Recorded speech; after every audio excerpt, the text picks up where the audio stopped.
Hello, my name is Damon Moon. I'm going to the goals and action plan for Cane River Brewery. Our motivation for exporting is to mainly increase our sales and profits, but there's several other motivations we have as well, such as diversifying our risk by selling to more markets and helping gain market shares. There's also some benefits we notice, such as whenever we dispose of any excess products, it helps us dispose of any excess products, and it also offsets seasonal market fluctuations. Our main priority is to increase sales for the long term goal. Our exportation objective is to bring Southern hospitality internationally and to introduce a global brand that will bring others together to support our local and international target market. Our long-term goals is to, in the next 5 years, is to increase our sales and profits to gain global market shares.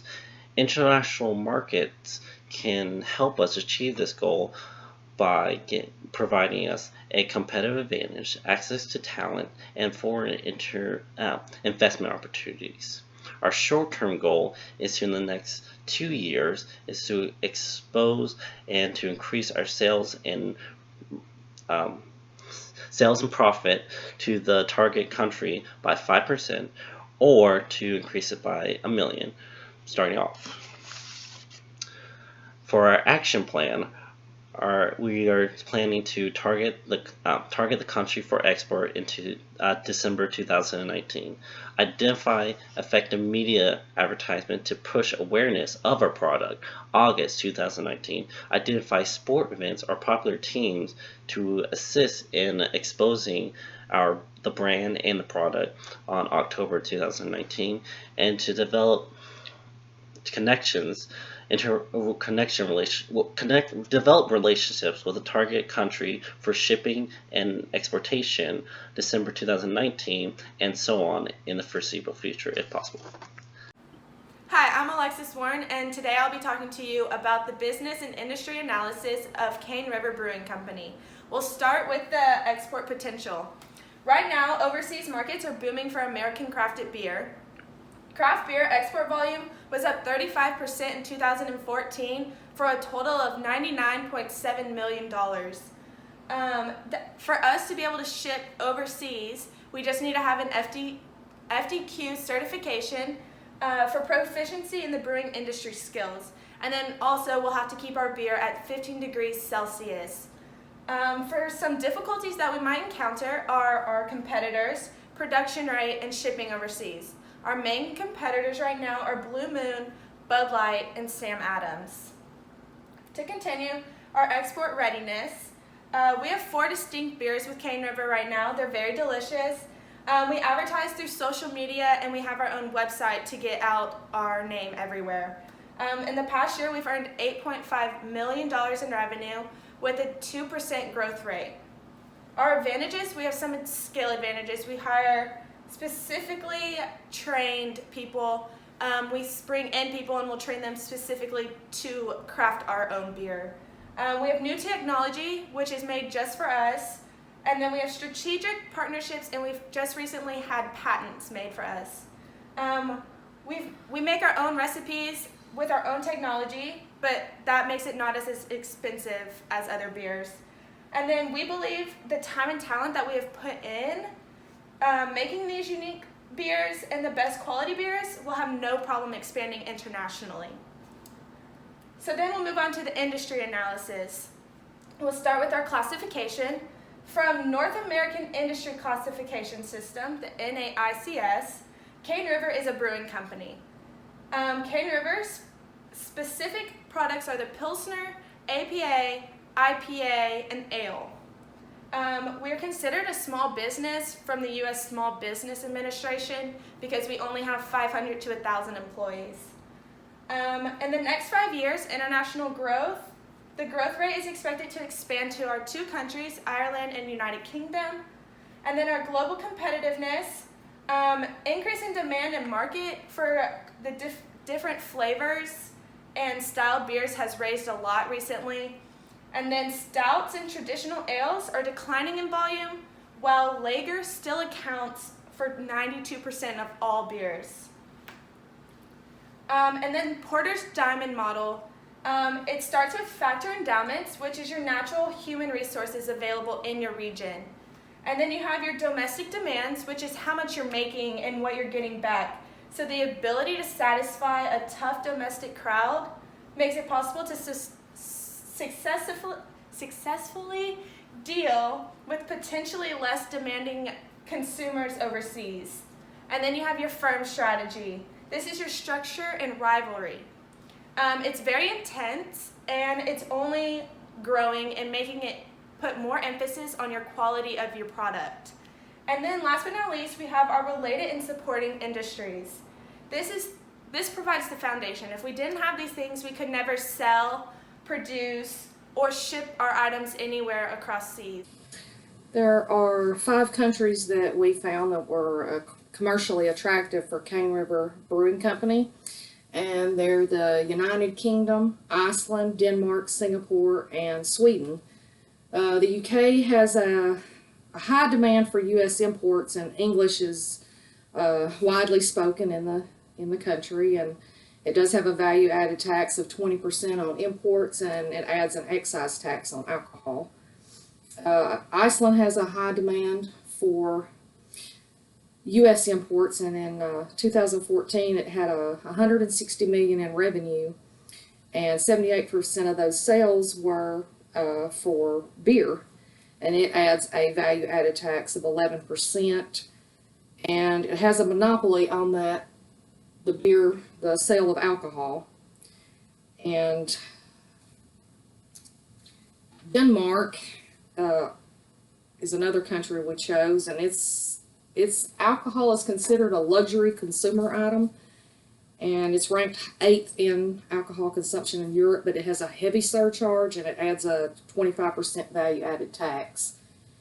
Singapore has a free trade agreement with the U.S., and all beer and stouts are eligible for a free zero tariff that are imported from the U.S.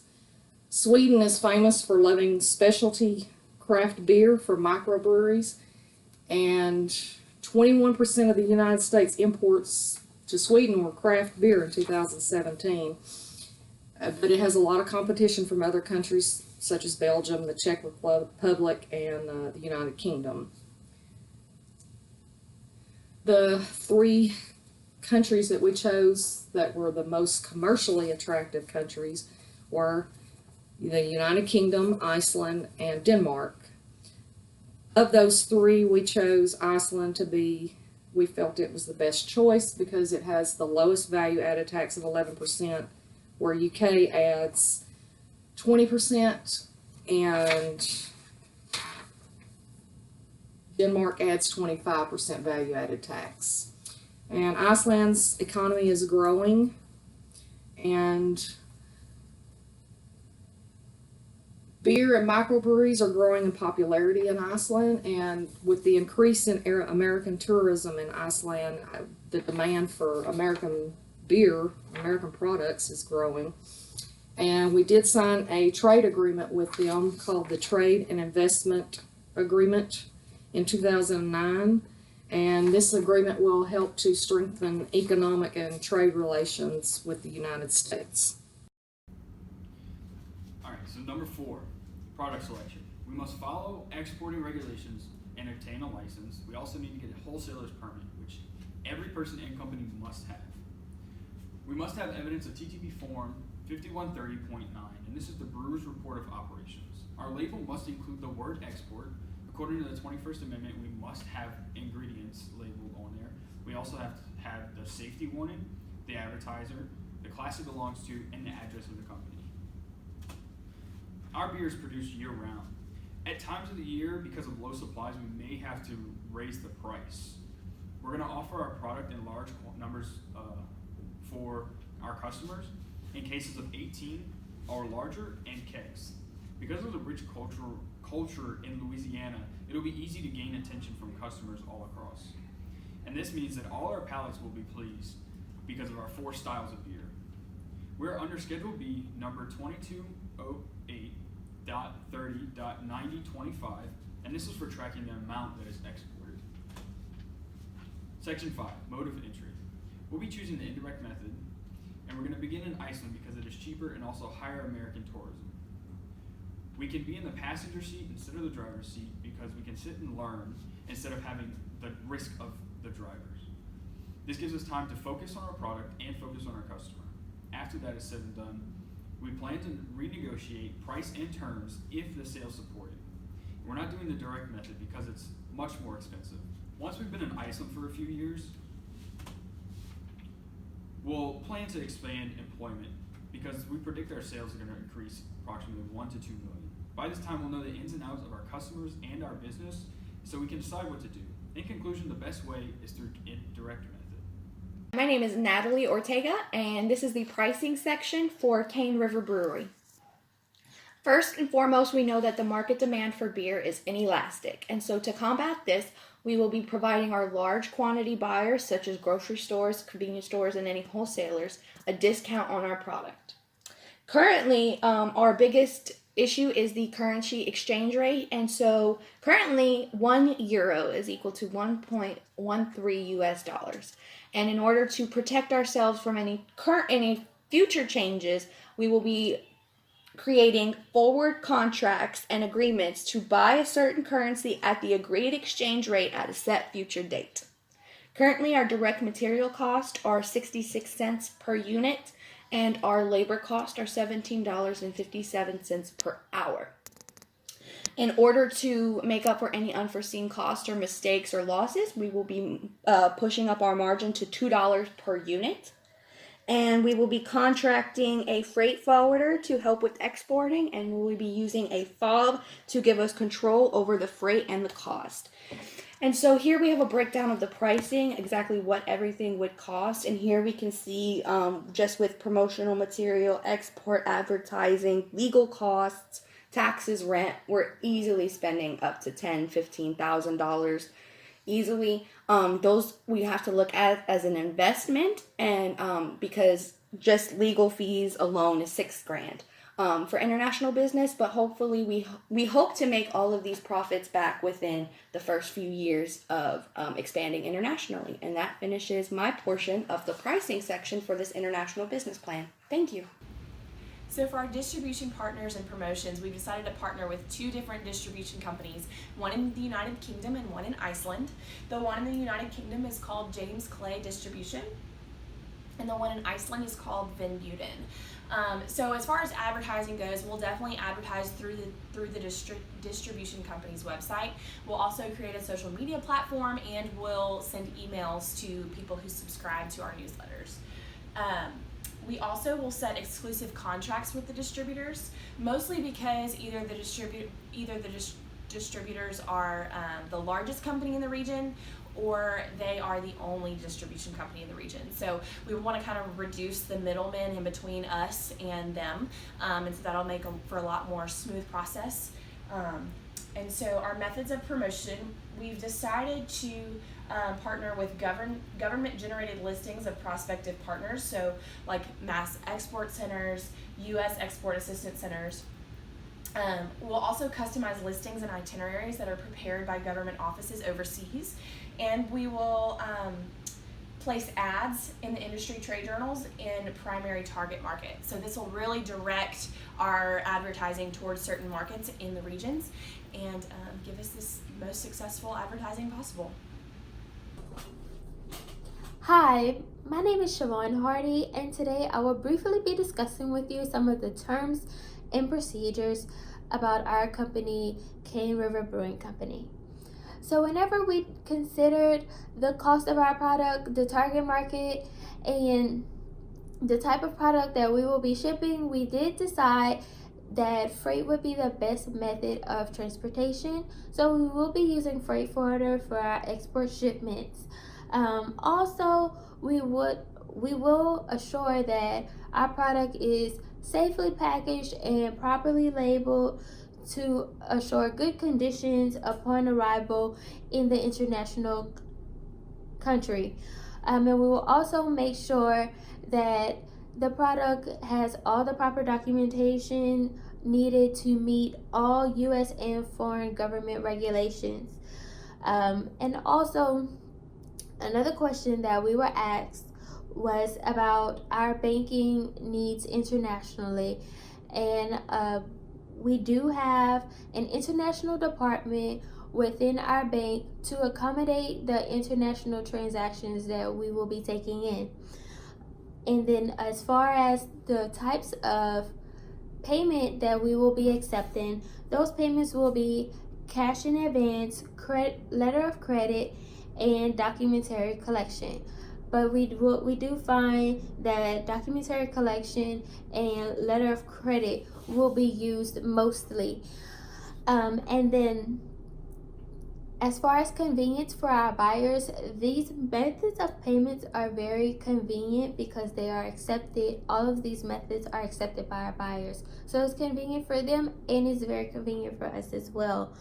And then we were also asked about any guidelines that we will have set going forward internationally.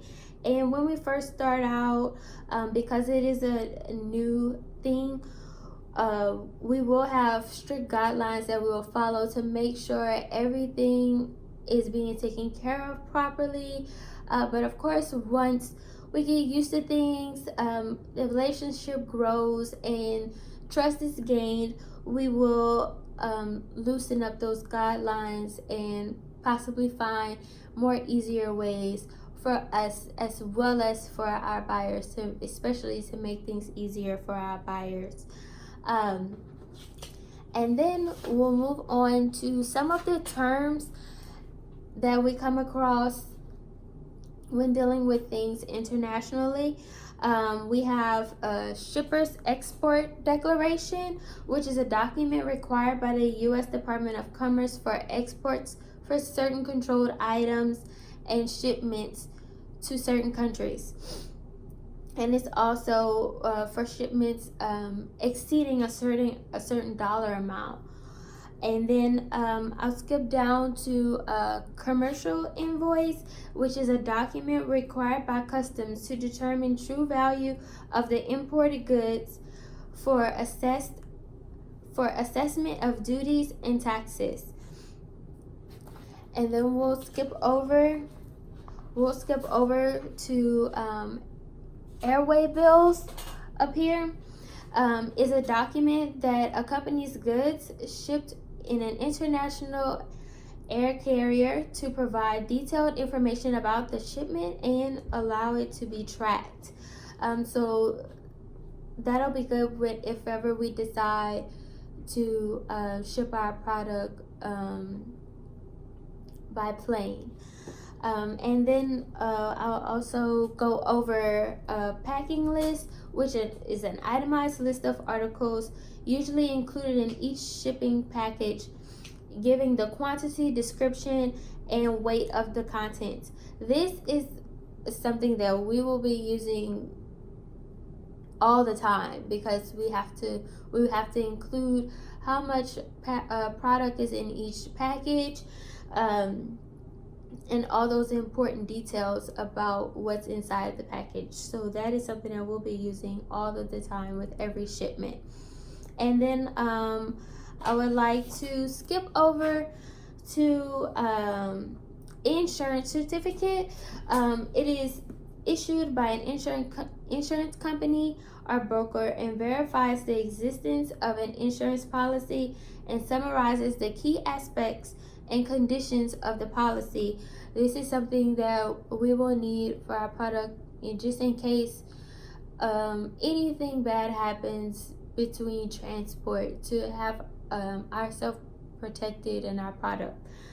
And then I'll finally go over validated export license. A license issued by the Bureau of Industry and Security of the U.S. Department of Commerce, allowing the holder to export specified goods during the time the license is valid. And this, of course, is something that we will need to do our business overseas. But today, that is all that I'll be going over. Thank you for listening. Have a nice day.